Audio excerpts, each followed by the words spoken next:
Shalom and greetings from Jerusalem, Jane. I want to give you an update about the horrific things that has been happening here in Israel this past week before I have to head out in the heat again here in Tiberias to do a little bit more shopping. I have already been back and forth once, but I forgot something, so I have to go out. It's one of those videos that is just shattering my soul because I have to report about another heinous terror attack, about another Jew being murdered for no other reason than being Jewish. But let me back up a little bit. Last Saturday, a massive fire broke out near Gilad farm in Samaria, and all the things that I'm going to share now is happening in Samaria, where there are thousands of terrorists armed to the teeth just roaming freely. So near Gilad farm in Samaria on Saturday, a massive fire broke out. 15 homes, 15 families lost their home, they lost their belongings, they lost everything they had. About 10 houses were severely damaged. People lost most of the things they had, and 10 businesses were also completely destroyed in this massive fire. Then yesterday on Tisha B'av, the saddest day in Jewish history, where we are commemorating the destruction of the first, the second temple, the Jewish people being expelled out of numerous countries in Europe. Jews were expelled out of Gaza in 2005. Hamas took over, turned it into the biggest terror nest in the world, and then carried out the worst atrocities on October 7. So yesterday was a day of fasting, of people mourning and the destruction of Jerusalem and all of that. But there was a fire also in Samaria, and people are rushing to the scene and trying to extinguish this fire. And two Arab terrorists attacks a 51-year-old man, Itamar Cohen, and he was severely injured in this horrific terrorist attack, and he was rushed off to the hospital. Later, another terrorist, also in Samaria, who just happened to be who? Yep, a Palestinian Authority police officer, attacked soldiers also in Samaria, and he injured a soldier in the leg. He was injured, he stabbed him in the leg before he was taken out. And then today, when I was out shopping in the supermarket, another horrific terror attack happened, and that was also in the north near Gilad farm. And a group of young Israelis were out hiking. It was all coordinated with the IDF, and all of a sudden they are being surrounded by this mob of Arabs, and they start attacking them and attacking this young group of Israeli men who is out hiking. And I want to show you this man. His name is Benyahu Malat. He was a member of the emergency response team from Gilad's farm. He rushed to the scene when the call came in that they were being attacked. 32 years old, married, father to two teenage girls. These Arab terrorists was fighting him, and they managed to steal his weapon, and they plainly executed him today. They plainly executed him today as he's fighting for his life against this group of terrorists. And they injured two other young Israelis, was severely injured before the IDF came to the scene. So all of these incidents is taking place in Samaria, where all of these terrorists are roaming free, and especially around the northern part of Samaria, near Jenin, near Nablus, where all of these terrorists armed to the teeth. For those of you who follow me and have seen the reporting I've been doing over the years, I've been sharing about this numerous times. So my sincere condolences to this young father, 32 years old, who was brutally murdered today by these Arab terrorists attacking a group of Israelis who were out hiking in their God-given homeland, and then they are being surrounded by this group of Arabs. And now a funeral is going to take place. A young widow is going to say goodbye to her husband. Two teenage girls are going to say goodbye to their father. I'm sending my deepest condolences to his family.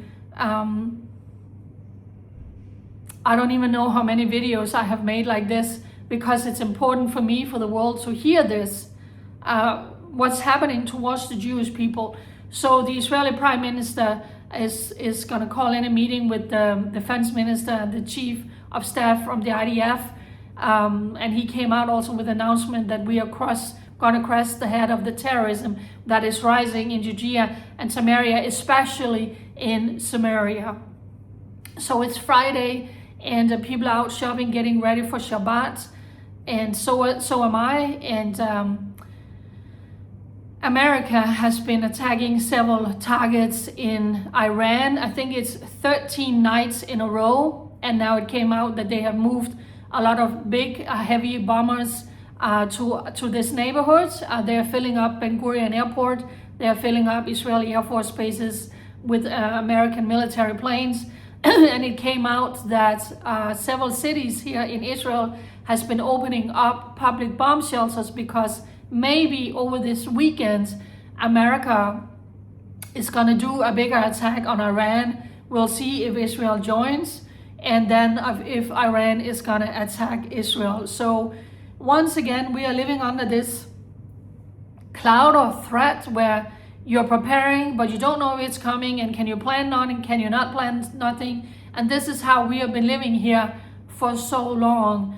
So I'm in Tiberias. It is very hot. Yesterday it was 39 Celsius, and it was Tisha B'av, and I was just home reading Lamentation and mourning the destructions of the temple and Jerusalem and all of this calamity. But then the reports started coming in about opening bomb shelters, and I was like, wow, I don't even have 5 things in my fridge. I need to go shopping. So I actually hiked out yesterday with the bus and my small trolley, and I hauled home a lot. And I was like, I need to go and get more today, because I don't have a vehicle. I'm depending on the bus. And last time there was the massive escalation, the bus was not here, I was told by a lady. So I went out shopping today in the blazing heat, and I brought it home, and then I realized, oh, I forgot to buy coffee and olive oil. You can't be without that. So again, everything is on high alert. Maybe America is just going to do what America is going to do. Israel is staying out, and maybe nothing is going to happen here. We don't know, but you have to prepare for it. So I'm heading out again. Yesterday, my article was published on Jerusalem Post. I actually submitted it already on Sunday, but they've been very busy, so it only came out yesterday, where I'm kind of sharing where I'm at after being here alone for so many years, doing what I'm doing now, reporting to all of you about what's happening here in Israel, simply just speaking to my phone, and what a privilege and honor it has been. But of course, it's also been very, very challenging when you live alone, you work alone, you do everything by yourself. And like I'm doing now, I'm reporting about a terror attack. And like I wrote in my article, for me, it's not just a headline. For me, it's like a family member being murdered because of the love and the connection that I have to this nation and to her people. But now I live alone, and I have to hike out in the blazing sun with the bus and do more shopping. And that's how it has been all of these years. So it's been tough when you have to face everything by yourself, when there's not a strong husband or family surrounding you, but emotionally, mentally, physically, you have to do everything by yourself. And also, I haven't really spoken about it publicly, but I have had some bad apartment situation and being mistreated by landlords, and so it became too much. So I have been up here in Tiberias in a beautiful apartment, and right out here is the Sea of Galilee, where God has brought so much healing from a lot of trauma that I carry. So because I've been a little bit quiet, I just wrote all of these things down in my new article. So I hope you have read it. When I post this video, I'll attach a link to it again on Jerusalem Post, so you can share a little bit more about me. In that article, there's a link to an article Jerusalem Post wrote about me, for those who don't know my story so much. And then there's also a link to the article I wrote several months ago about how I would like to move forward here in Israel and do more professional work and interview people. And if I have a co-worker and we have a vehicle and We have the equipment. I would like to go out more. For instance, like what's happening in the hotbed of North Samaria, where all of these terrorists, I would like to go out there and interview these people and report out there from the streets. So I have many dreams and vision that if things comes together and I'm staying in Israel, which I hope to God I will, but I need a visa, I need housing, I need finances and all of that. Jerusalem Jane, working as a volunteer, not affiliated with anyone. So that's why God has been doing a lot of inner healing, because before you move forward and step into something new, you need to be healed and you need to process all of the trauma that you have been through. So this has been such the most precious time of my life, the most profound time of my life, where I have just drawn near to God and God is drawing near to me, preparing me for what's coming. So again, a 32-year-old father, husband, was brutally murdered this morning for no other reason than being Jewish, living in his ancestral homeland.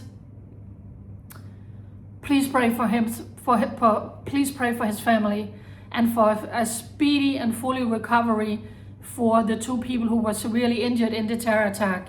And pray for Israel. We don't know if we are going to head into war again with Iran this weekend. If we do, of course, I will share about it. I will especially encourage you to follow my Telegram channel. I shared a video from the attack that happened today that they won't let me share on my YouTube and on my Facebook. So thank you for following me on my social media. Thank you for loving me, encouraging me, praying for me all of these years while I have spoken out of Israel. Shabbat Shalom. Bye-bye.